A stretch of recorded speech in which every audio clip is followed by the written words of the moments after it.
Alrighty, buddy. Welcome back to the Millennial Dentist Podcast, still live from the Hinman Dental Meeting in Atlanta, Georgia.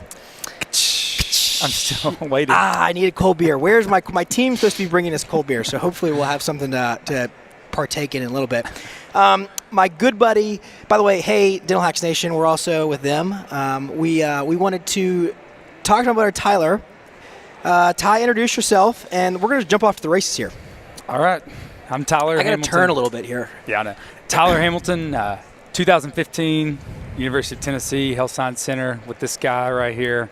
For the last 2.5, I guess almost 3 years now, I've been in the same practice since graduation. So I just want to jump into your journey because really a lot of the listeners, a lot of people watching right now, it's all about a journey. It's all about a story. It's you graduating dental school, trying to figure out what to do. And here you are, an owner. You have no family, none of that. Through not even 3 years from dental school. Let's hear the path. All right. So the dental school actually sent me on a trip to Bulgaria, and my wife was like, when are you going to figure out we're going to work? I promised her when I got back I'd make a list. I made a short list of names. She wanted to end up Nashville or East. Okay. So I was like, I'll see what I can do.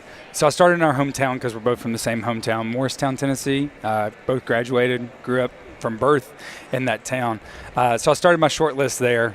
And as I got to going, it's just like, that made sense. We want to start a family. We want to be close to family. We want to have grandparent experience for our kids. 100%. I didn't really have that much. I think that's a very millennial thing, actually, is that we kind of dictate where we want to go based off where we want to go. Or what you want in life. Yeah, 100%. Yeah. Which I think is a great thing, honestly, because our priorities tend to be a little different. So anywho, we put a big emphasis on family. That's sure. Yeah. So anyway, I made a short list. Had a couple of guys I wanted to go in. One guy called that I had shadowed with before dental school. Sold the day I called. Literally sold to a dentist. Oh my gosh. Yeah, and I was crushed. It was like the end of the world. Yeah. But so then my mom's a hygienist. She's been a hygienist for over 35 years, and the dentist she works for wanted me to come in as an associate. Okay. Didn't work out. It was just not the right timing. You didn't actually go in as an associate. Never went as an associate. This was all in my mind in dental school where I might end up. Anyways, the last person that I was on my list was actually someone that my mom had referred to me who might be getting close to retirement. Knew nothing about him. Okay. Literally not the first thing. He's the only one that called me back out of a list of 10 dentists. So did you interview? How did you find these dentists? You just kind of went and cold called them? My mom being a hygienist, kind of. You had some kind of I've been around there. all those guys for a long time. I'd talked to him before I went to dental school. Because that's always a question: is how do you even approach these or find these opportunities? I don't think there's any shame in getting a Google map out and type in DDS and seeing who pops up. I agree. And cold call. And you could cherry pick, I guess. You could see how old they are. You can look at Google reviews. Yeah. You can Facebook stalk. Yeah, you can find out a lot about that. Okay, sweet. So you find this guy and he calls me back the same day. He's like, hey, when you coming back to Morristown, I'd love to talk to you more. 2 weekends later, we're in Morristown and we're over dinner. And he's telling me about his practice, and it's a very meat and potatoes. Sounded like a slam dunk. 6 ops. Nice. There's going to be plenty of room for me there. For now. For now. But the other dentist that kind of fell through, the one that he only had 2 ops that he worked out and an overflow room. That was not enough room. No, now that I'm at this point, no. So it just kind of worked out that way. We both kind of felt, like this might be it. So a few months goes by. I go to the Hinman with him in 2000. We'll tie it all together. 2015, right before we graduated. Yep. Came to the Hinman with him.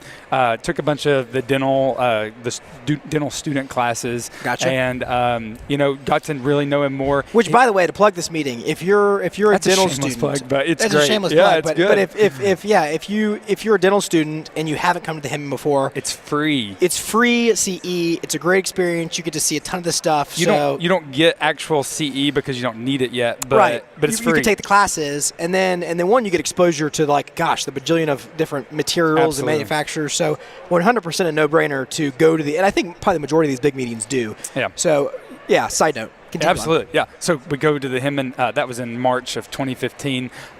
Pretty much at that point, I just was like, let's draw up the contract. And he wanted to.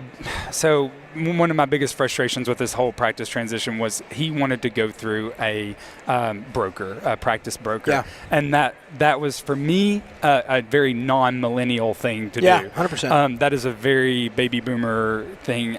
Or if you just feel very uncomfortable with talking about finances, fine. But I felt like I could do it with a lawyer and an accountant. And if I ever buy another practice, I'll never. I mean, sorry. I hope you're not supported by it. There's a lot of people here that are like that. Companies like that, though, unfortunately, yeah. So frustrating. It was the most frustrating experience of my life. And it actually, if anything was left a bad flavor in my mouth about the transition, it was that. Now, everything else was good. I will say, somewhat knowing your story, and we'll get into this, but I don't want to forget to make the comment, is that, the flip side of that is, though, even though you had not necessarily a great experience with a broker and a transition and that sort of thing from that side of it, what you did do was get in place a transition. Absolutely. And an approach to do it. Yep. To some degree, correct? Yep. So one night we'd left school, and I was meeting my wife at Huey's in Memphis, and I can remember it to this day. It was raining, and I'm on the phone negotiating a practice price. I remember as a dental student. Yeah. And I was like. I just literally was like, I had to get off the phone. I was like, you know what? I'm going to dinner. I'm going to dinner right now. So I feel like that's when you're buying a car and they're like, what's it going to take for you to walk this off with the lot right now? I'm like, I don't know. I had no clue. Thankfully, and I think there's something to be said that, forming a team of people that you trust that can help you with it. If you're going to go outside of a broker or with a broker, you want a good team. So my father-in-law is actually a really great businessman. Cool. And I called him up. I was like, this is what's going on. And he was so gracious. He was so he connected me with an accountant that he was friends with and helped me kind of come up with a price. But, man, that was huge. Sure. Because this practice had kind of plateaued. Right. And so I knew immediately that I just observed it, what I'd observed. I knew it was about to grow. And I know that I'm not trying to sound cocky about that. No, but you saw the potential in the practice. I mean, he sat back in his office for hours, but was still making, Yeah, still doing well. And so I'm thinking, oh my gosh, if you actually worked. Well, and that's the perk of a more rural area is, you don't necessarily have to compete as much. That's true. Which is good. That's true. So, so I'm negotiating the price, and I think that was, if I could give any big takeaway, negotiate that price. There's industry standards out there, shoot, it's literally they say this, you say this, and you eventually What is it? What meet does in it the usually middle. be? Like somewhere 70, 90%? I've always heard 60-something%, 67 to 75. I think I probably paid 85 to 90% of collections. I think on in mine, rural, just because it was might be a little bit cheaper. Yeah, new technology, Yep. great place. So I think that 60 to 90%, it's somewhat of a gambit or whatever. But anywho, I think for me it ended up being like 65, which or would make something sense like because that. it's at the bottom. That makes sense. Yep. But the reason I mentioned that is even though you had a broker, it may have been a blessing for you in hindsight just because you were able to lay out a purchase price and a transition that laid out to you becoming an owner, right? The word blessing is hard for me I know to it's get hard, over. but my point is, though, is I see so many. Look at me, for example. It's my dad that I bought the practice from, and we had nothing laid out, and so it was a cluster. In an ideal world, the broker would act as your liaison, and this particular not like company, they work for the other guy. Exactly. Yeah. This particular company says they work for both people. That is a bold-faced lie. Don't believe it. Have your own team that pay for a lawyer, pay for an accountant. Getting your own at representation, I think, is huge. really where it comes down to. I don't care if they say it's included.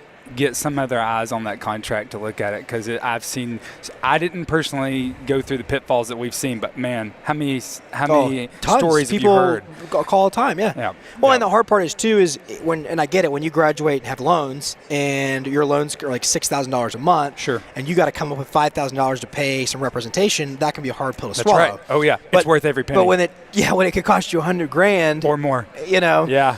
Or an out, or something, it's completely worth it. Sure. On that side, 100%. So I digress, but yeah, I thought that was a good point. So I come into the practice in June. I think I showed up a couple of days, before we got our license in the mail, and I started looking at what was going on in the practice, what I could do, and I'd done a lot of research. I had to differentiate myself. I had to say, what's he doing and what can I do to bring this down? So he's referring out pretty much all premolars and molar endo. Doing all of his anterior stuff, but I thought, okay, I've done some molar endo. I mean, I'm not the greatest at endo, but I thought, you look at a rural patient and you say, oh, honey, I'm going to need you to drive an hour away to Knoxville. And they're going to look at you and say, extract it. And then you're going to say, well, what if I did the root canal? And they're going to say, well, give it a whirl. Yeah, no, and 100%. That's the conversation that happens all the time in my office. Yeah. And so, okay, so I started keeping first molars. Well, and really that's even keeping second molars. Even that's even in I think that's everywhere. Is the reality is patients don't want to leave your practice. So true. If you can offer them, I mean, they know Janet up front, and they know where to park, and so if you can do something, the likelihood of your case acceptance goes up huge. We noticed that with adult ortho. When we added that in, and then implants was the other one we noticed, and we started offering them as procedures. Even though we were referring it out the same, the acceptance went up way more. Absolutely. Yeah. So molar endo and premolar endo, which mostly is generally pretty easy. I say that. I still hate upper first bicuspids. I do too. I think we all do. So I started there, and then he wanted to start giving up his extraction. So anytime he'd put a forceps on the tooth and it wouldn't move, he'd just say the heck with it. And I was like, "Go, give me a handpiece. Let me section this thing." So we started keeping a lot more of our surgical extractions at that point too. So you got the root canals, you got the extractions, and then what made our practice so unique was that the doctor I'd gone in with, he started the clinic as a denture partial lab. Oh, wow. That's how it started in 1980. And so what made our practice so unique is a lot of people from all over the world, not all over the world, all over East Tennessee are coming to him to make their denture because he's always made their denture since 1980.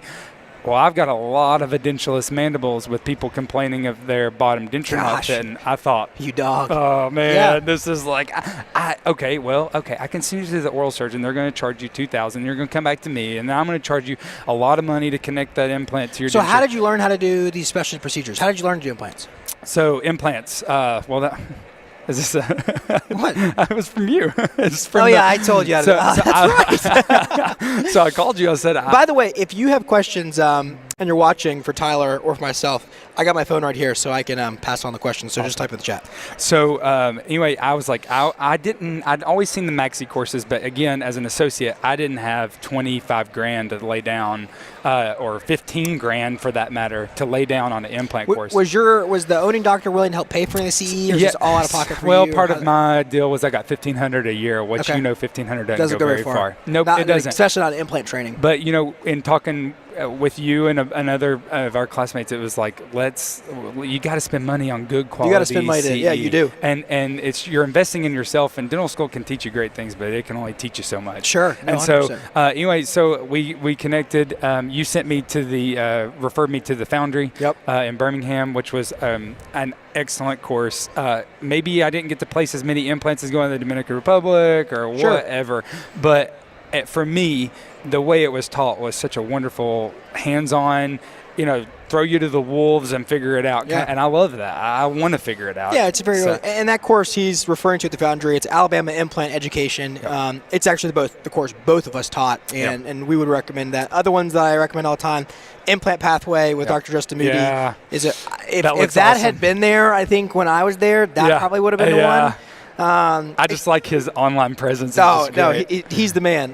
Shout out to you, Doc. But and then I think Garg's course is good too. I mean, there's a lot of different sources out there, but ultimately, what you have to do is spend money to make some money. So you out of pocket then. Out of pocket. Went and that was like my even Christmas though you're an birthday associate and you're probably not getting, you're being paid on how are you paid as an associate? So I was paid a daily guarantee, but it was a 30% of my. Collections or productions? Hold on, production minus write-off. So I did have adjusted production. Adjusted production, yeah. So, because a common complaint I get all the time is like, well, I don't want to go pay $5,000 or $6,000 for the CE course if and then I'm only getting paid 30% of the adjusted production from it.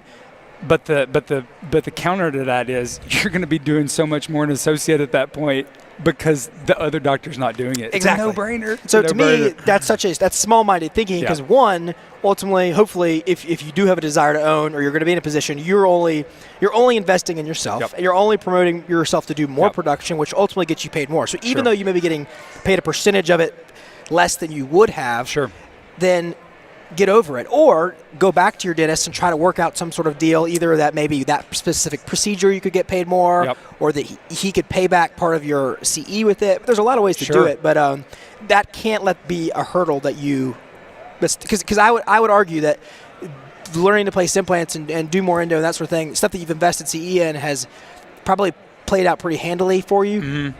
I mean, if not just, it's a wonderful service to add. Your patients, man, seeing those patients that have had an edentulous mandible for 10 or 15 years, you throw a couple of implants in the anterior. And the shout out to the Foundry again, that was another, the ability to do that, teaching you surgically how to do it freehand, not with a guide. Guided surgery is wonderful. It's great, but I think I felt like, and so on these edentulous mandibles, it was easy. It was just a no-brainer. Kyle and Matt, what's up, guys? We're so ahead. This is for you, Matt. These are our new shirts. So yes, I do work some, but work smarter, not harder. So I had to give them a lot. There are people watching the one. Okay, so you're going through an associate, you're placing spit, you're doing more production, you're busy. It comes time to buy. When did you buy in? So I bought in January 2nd, 2018. So I'm a freshie. Yeah. Okay. So let's talk about that whole transition from take me back to like November as we're preparing for it, and then where we're at today. Yeah. Okay. So looking back, I was telling you earlier, I've kind of done some introspective looking back of everything that I've done up until this point. And for me, 2.5 years as an associate worked out really well.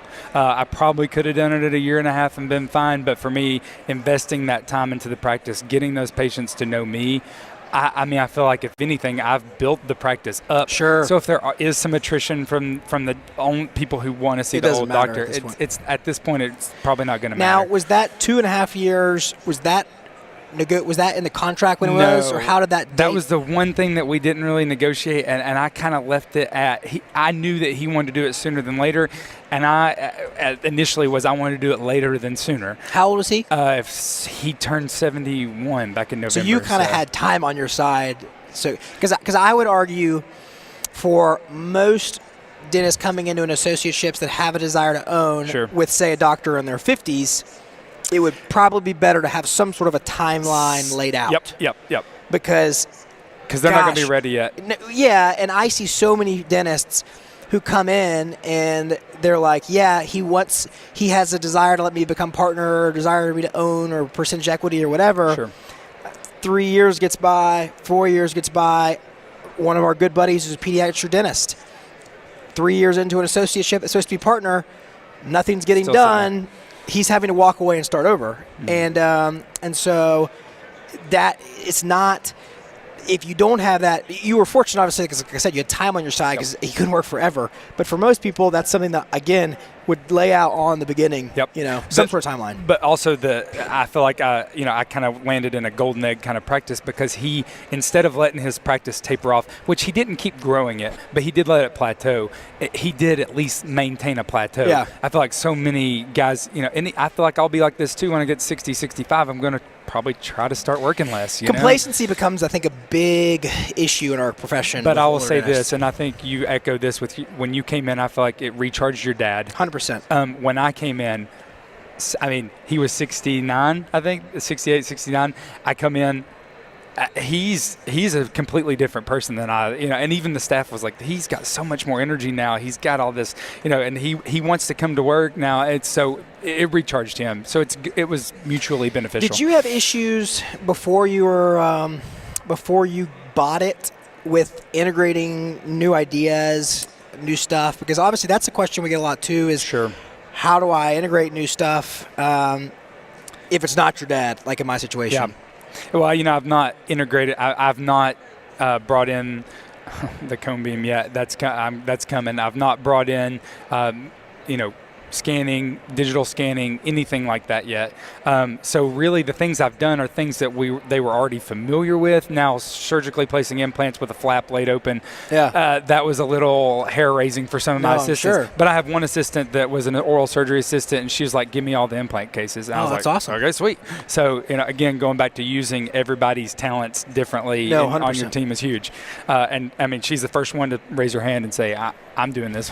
Yeah, when she's excited about it, too. I mean, I think that ultimately you're promoting an environment where everybody can thrive, and that's good. So about last April, maybe about this time last year, we both kind of decided, and I should have done it in January of last year, really. But in April, it's kind of like we were both like, let's do this. So I started reaching out to accountants, lawyers, moving that forward. It's a headache to transition to practice. It's a process. It is one of the biggest headaches I've ever done in my life. So it really didn't get nitty gritty till like October, November. That's when I went and sought out the bank approval. Pretty easy process to get approved. I think for me, again, 2.5 years of tax data, it was a no-brainer for the bank. They were going to give me the money. Right. So, some people coming straight out wanting to own a practice, you're probably going to have a hard time financing. I don't know, maybe. I think you could still get it. You may not get as good a rates. Yeah, I got a great rate. A lot of them is, it just kind of depends. I think a lot of it depends on if a practice is cash flowing, I think anybody can get the money. Okay. Yeah. Well, I just know from I've only done this once, and so this was the that was in November. Everything kind of went through in end of December, and January 2, there I was as a new. What up, Glenn? Sorry, people popping in. Okay, keep going. Okay, so January 2, it was so wild because it's like we worked up until Christmas. Everybody leaves and nobody comes back till January 2nd, really. And January 2nd, we open the door and it's like, we literally physically switched places. Like he had a desk and I would sit like at no way. Yeah. So I hopped over to behind the desk and he. And that was his idea, and I'm kind of glad he did it. It's a great idea, actually. Because mentally with his team, if I had a video camera to show you the way he was acting on January 2nd, it was odd. It was odd for both of us because he didn't know what to do. Yeah. A week later, everything was fine. But I think physically changing position like that, it was huge. I agree. I think too for your team because it's almost like they get to see, wow, that's the new guy. He's the boss now. Yep. He's and the I one kind that makes the calls. of rearranged my personal office and kind of moved some things around to kind of make it my space instead of his. And so but January 2nd, it was one of those days I was like, wow, I'm a practice owner. So it was a total buyout, but he's staying on as associate. Yep, total buyout. He wanted to work, and I've literally told him.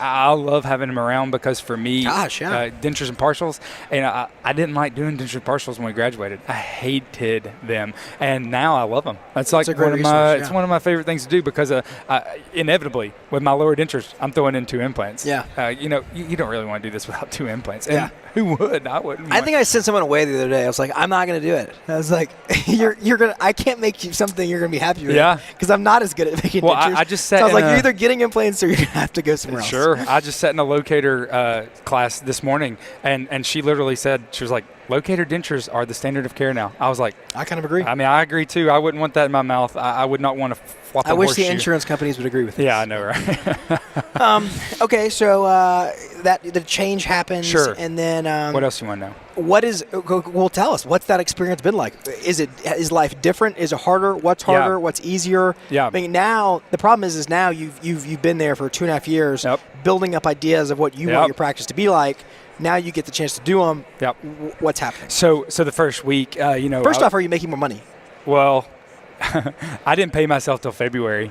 Well, that's and even my staff was like, "It's time to pay yourself." That's hysterical. You need to take some money. You need to take some money out. So yes, it's going to work out hugely in my favor, probably double.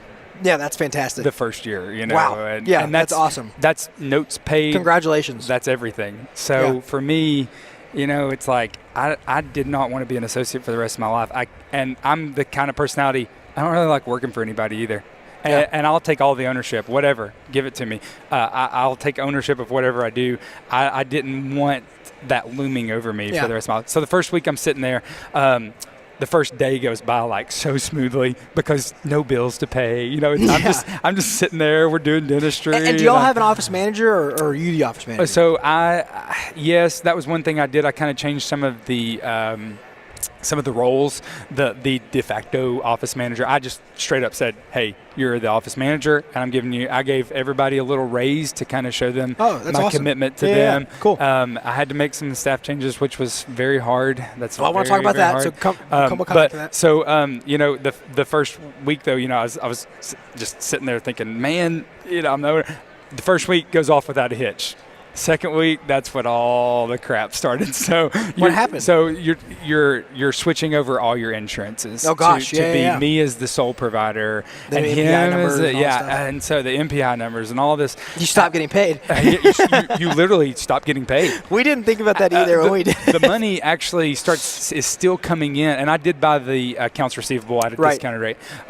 The money's still coming in, but it ain't yours. No, yeah. And I took ownership of that money because I paid for it. So I had a little cash. It's a good way to get a little cash flow. That's a good way to do that. But the money that you're making on January 2, I didn't get paid. Hung up in insurance. Yep. It was probably middle of February before I started getting that. So you got to build that into your practice transition. And that was something that I did not think about. We did not think about at all. And I did the same thing. I bought the accounts receivable for whatever rate we agreed to. Yeah. And but that was a very eye-opening. It was like, wait a second, and then it all hit, and we had a good couple months. Sure, yeah. So after that's when the hard stuff started happening. My front office is dealing with a new accountant. So there's all of that transition. Yeah. How do we do this? How do we do that? How do we do?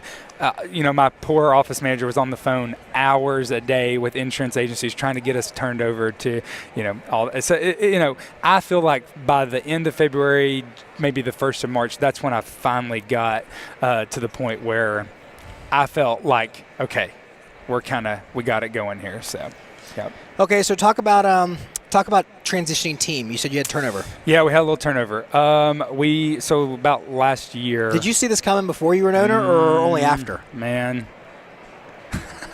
Yeah. Okay, you knew. It's okay to ask. Yeah. I saw it coming from very, very And what was early it? on. Just. I'll tell you the thing that why don't I just tell you the thing that was the nail in the coffin for me. Okay. I printed a past due pro fee report where there were probably 600 or 700 names on it, and we were having cancellations in hygiene, and it was just a mess. So this was someone in the front office. Yeah, it was front office. Yeah. So basically, here's an opportunity to. Here's a list of 700 patients you could call to schedule people. Yet I continue to see that our books aren't filled. Yep. And I try, and as an associate, I felt like I just had no authority to talk about, what needed to be done in the office, and and so I tried to encourage it. And then just by the end of it, it just seemed like it wasn't going to work out. Yeah. And so had to do a little turnover. Had to help out.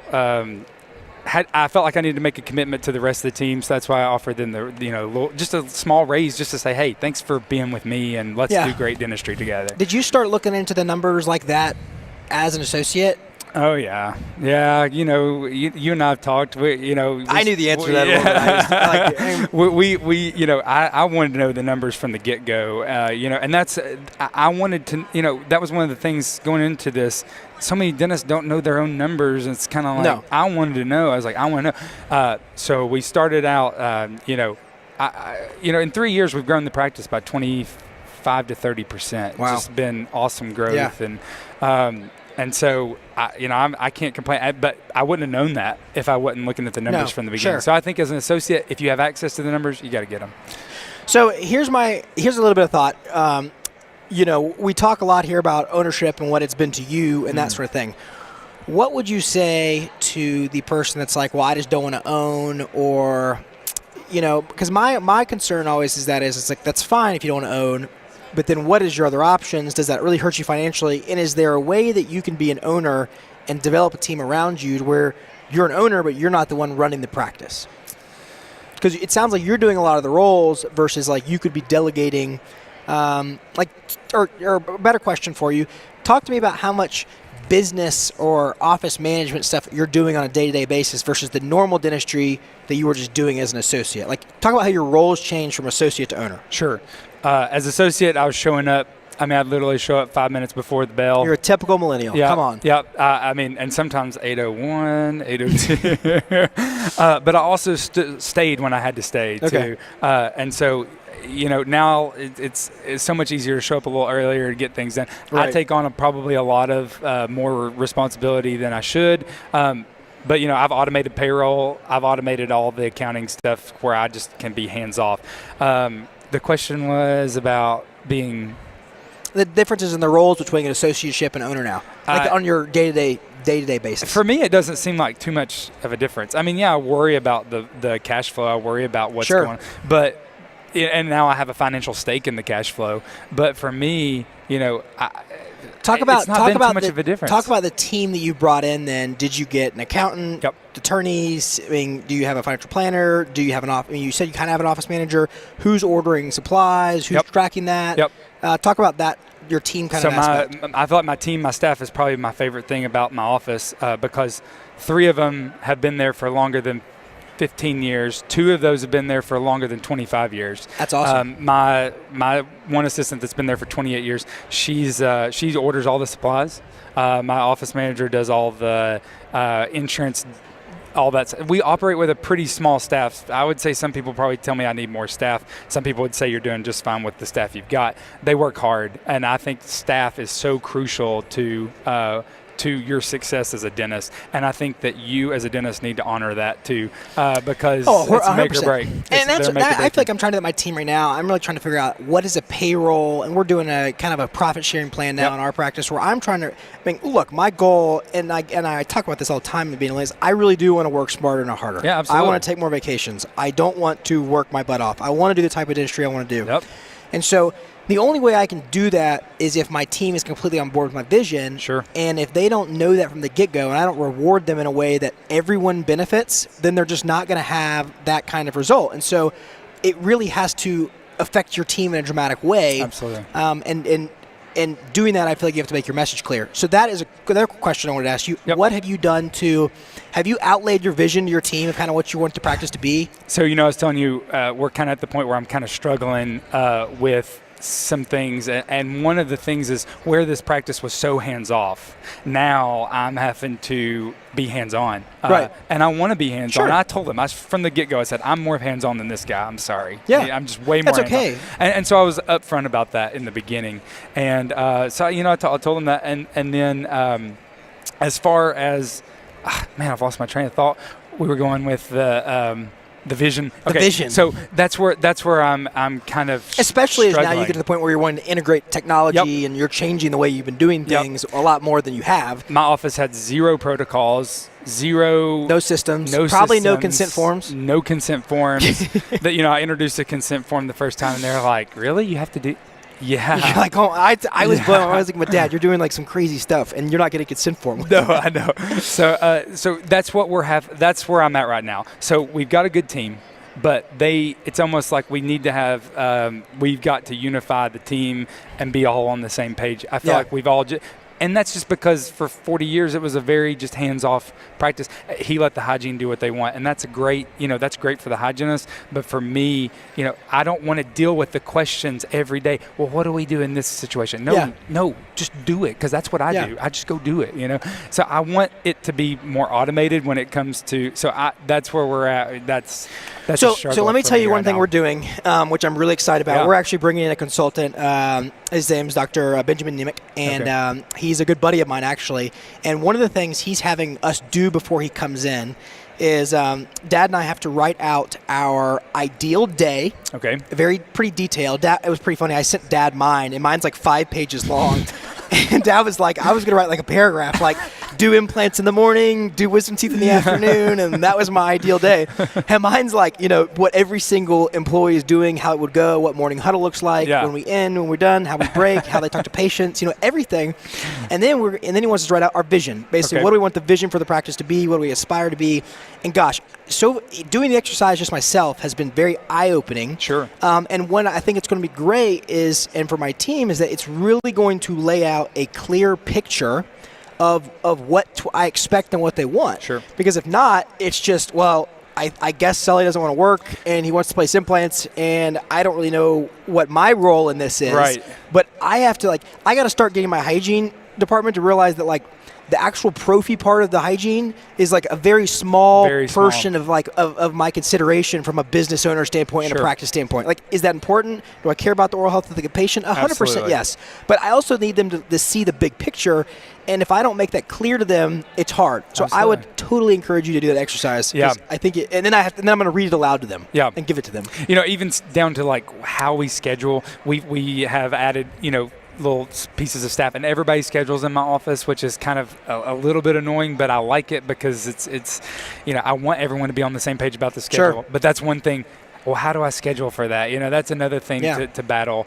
And so that's stuff that we're working through right now. And me as a millennial dentist, I don't want to deal with it. No, I get you. But it has to be dealt with, and it's got to be dealt with. So yeah, that's number one struggle. Talk about now that as an owner of technology. I mean, I know you're like me. I know that all of us young dentists want to have technology. How are you deciding on what technology to invest in, and what's kind of next for you as far as that goes? Yep. So cone beam is probably number one on my short list. It's just my wallet doesn't have $100,000. Yeah, I know. But I really want a cone beam because of all the root canals I'm doing. And I mean, I'm a surgery nut. If I could just do surgery, extractions and implants, I would do it. I would do it in a heartbeat. There's a little piece of me that was like, maybe you should have gone to oral surgery. Well, I was middle of the class, So tell me what you told me earlier, because I thought that was we had a discussion off topic earlier. That I'd like to rehash because I thought it was a really good point. But what about?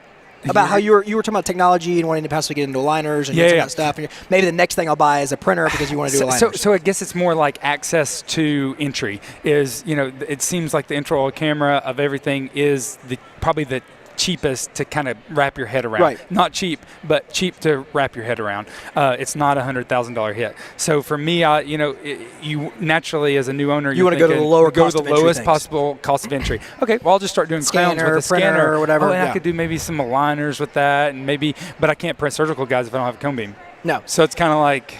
And my point to you was over there, and I'll kind of rehash it to our listeners a little bit, is that my thing was, when you hear you talk, you tell me, I thought maybe I should have gone to oral surgery school. I love placing implants. I'm in small town, blah, blah, blah, blah, blah, blah. Then I would tell you, why aren't you building and buying and investing in sooner rather than later, the things that make the practice the way you want it to be? Right. Because what you're telling me is, okay, well, I'm going to invest in something because it almost seems like a lot of people are doing it. It's a lower cost of entry. It provides another service. But I don't know if I really love it or if I really will enjoy doing it, other than just maybe I should do it. Yep. And so to me, yes, 100% one is a way higher entry point, one is a way lower entry point. But if you love something and you want to do more of it, and you go buy the cone beam and spend the extra money, okay, I mean, that's an extra $2,000 to $3,000 a month, okay, then now you're getting to do more of what you love. So one, you're going to enjoy dentistry more. Sure. Okay, because just trust me, what I've had the fortunate ability to, and we kind of talked about this, spending money on stupid stuff just to try it and not having to have it work just because we're a bigger practice. And I've found that the things that I spend money on that are successful and have good ROI are usually the things I enjoy doing. Sure. And so, some people may love doing aligner therapy, and that may be the case. But if you're telling me I love surgery stuff, then gosh, I would be putting every daggum dollar I have into doing that. Because in a small town especially, you have the opportunity to be doing, a couple hundred implants a year. Well, and at this point too, I've kind of, the Foundry was a great course, and it's a really good entry course, and you're laying these huge flaps, and that's great. But I've gotten into some situations where I got in there and I thought that does not look like what I thought it was going to look like. Because you're going off a pan. And you're going, and you're just measuring with like bone gauges. And that's stuff. terrifying. I'm impressed actually that you place as many as you have doing it that way, because that's terrifying. Yeah, but for me, it's kind of it's fun. It's fun. It's bloody. Fun being. It's fun. Yeah. But yes, I would sleep so much better at night, and so cone beam is it's got to be one of my. It's the top of my short list of things I need. So for me. This, I guess this is kind of some transparency here. I'm at the point where, I'm with a baby boomer dentist who thinks that a closed-off system is just the stupidest thing that you could ever do. But I'm sitting here as a millennial and as a, iPhone in my pocket and a MacBook in my backpack and an iPad. You like an integrated system. I like an integrated system. And so, it's like you, as a brand new associate or owner, you're going to get a lot of voices telling you all the different things. Gosh, yeah. At the end of the day, you got to make the decision. And I'm preaching to myself right now. At the end of the day, I've got to make the decision that's going to be best for me and the best for my practice. Going all in on one system, it's hard. It's going to be hard to stomach that. But sure. Yeah. I mean, look, at the end of the day, regardless of systems or things you use or whatever it is, it's not going to be black and white for every person. Nope, it's not. And the problem is even the way I talk and the way our podcast goes a lot of time, it's not going to be for every listener. Sure. Because the reality is that the people I want to reach are the ones that have a desire to excel beyond what just general dentistry is. Sure. Or, and so at some point there's going to be a level of dentistry. It's like, okay, well, that's fine if we're not connecting like that. Sure. Because we just may not. Right. Because ultimately I don't have any desire to do that which you enjoy, but that's cool. But that's why there's tons of podcasts, where there's tons of companies, and so at the end of the day, it's finding what you like. Yep. But then my thing is find it and then run it. And be passionate about it. Yeah, run into it. Because if you will do that, success will follow, money will follow, and so that's why I tell people if don't just buy something because it's the cheapest. Yeah. Buy it because you believe in it. And so if something is you do have no desire, and then be open-minded. Listen to all different opinions, because you get on groups and that sort of thing, and Dental Hacks is a phenomenal resource, but sometimes the loudest voices are the negative voices, and so you do have to kind of wade through a lot of that to figure out what you like and what you don't like and that sort of thing. Yeah. Yeah, negativity will just kill you. But absolutely, being passionate about what you do, man. When a patient perceives that, it's like I live for that. It's like a high. Yeah. When a patient gets excited off of something you're excited about, and then it's and it follows. I mean, you doing what you love to do, them doing it. It's just a dots flow. So everybody's happy. Go look at some cone beams while you're here. Yeah, absolutely. Because for you, knowing what you want to do, that's a no-brainer. Sure. Jump into the pool. Jump in the pool with me. I'm telling you, the water's fine. How long have you been trying to get me to jump into this pool? A cone beam probably for a while. But let's look back. Was getting into implants a bad idea? No, it was the best thing I've ever done. And you will come back and tell me at some point when you buy the cone beam that was the best decision you ever made. Oh, yeah. I mean, you will. So you might as well take the plunge, do it, get But see, as a millennial, I like to spend my money on trips to Big Sky, Montana. I know. It's true. And, good food, wine. Yeah, that's right. And so, it is for me, and maybe I'm more of anti-millennial when it comes to the way I spend my money. When you see something that big, I've never dealt with numbers this big in my life until I was a practice owner, and so to see that, it's very emotional for me, and I get very gridlocked when it comes down to that. But my thing with any of that though is just like we buy cars, you got to look at the monthly payment. Yep. You got to figure out what you got to do to make that payment every month. Sure. And that's regardless of any piece of technology, whether it's chairs, equipment, your car might be $300 or $500. Yeah, none of us have problems buying expensive cars, but because it gets you to your job where you make money. Yeah, that's a cone beam. If it's a $100,000 cone beam and you get a $25,000 write-off, so then $75,000. It's a good deal. So, all right. Dude, this has been a blast. Dude, absolutely. We were going to do this again. Paimon, where are you, bro? Get here. He got tied up in Nashville with 2 daggum emergencies, so he's coming. In the meantime, though, I think I'm going to bring in Dr. Tyler over here to help co-host some of the rest of these guest co-hosts. I think you do great. I think it's fun. So thanks for tuning in, Dental Hacks Nation, and we will be back for more Work Smarter, Not Harder. Absolutely.